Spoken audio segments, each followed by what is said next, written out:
मेरा नाम शबाना परवीन है। मैं सीता की रहने वाली हूँ, जिला दादू। और मेरा शौहर बेरोजगार है, वो उसके पास में से कुछ भी नहीं है, वो बीमार रहता है।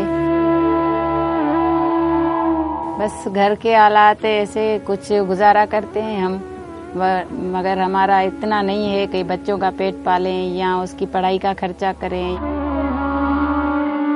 घरों में काम करती हूँ, पोछा बुआरी लगाती हूँ या बर्तन मांजती हूँ उसका, और धूप में जाती हूँ, सुबह से यहाँ जाती हूँ, शाम को वापस आती हूँ। ऐसे मेरे बच्चे भूखे प्यासे बैठे होते हैं, जब तक अम्मी हमारी आ जाए वो तो भूखे ही रहेंगे ना।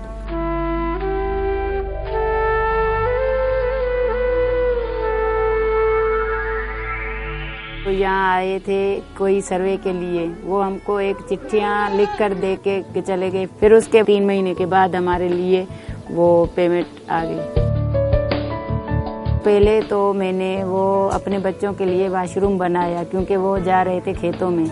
उसके बाद हमने नलके के लिए वो गोलियां मंगवाई, वो उसमें डाली कि मीठा पानी हमको मिले। फिर धागा लिया, धागे के बाद में वो टोपी वगैरह या बर्थ वगैरह वो मैं करती हूँ, और उसमें से कुछ बचत होती है, फिर वो अपने बच्चों का या अपने घर का खर्चा चलाती हूँ। पहले मेरे बच्चे नहीं पढ़ते थे, अभी मेरे बच्चे स्कूल जाते हैं पढ़ने के लिए। बहुत बहुत खुशी हुई थी। हमने कहा कि अल्लाह हम पर राजी हो गए हैं, हमको कुछ पैसे मिले हैं, अपने बच्चों के लिए कुछ हम गुजारा कर सकेंगे। और मैं विश्व की बहुत शुक्रगुजार हूँ, और उसके आगे मैं एक खुद मुख्तियार एक औरत बन गई हूँ, और मैं इस हालात का सामना कर सकती हूँ।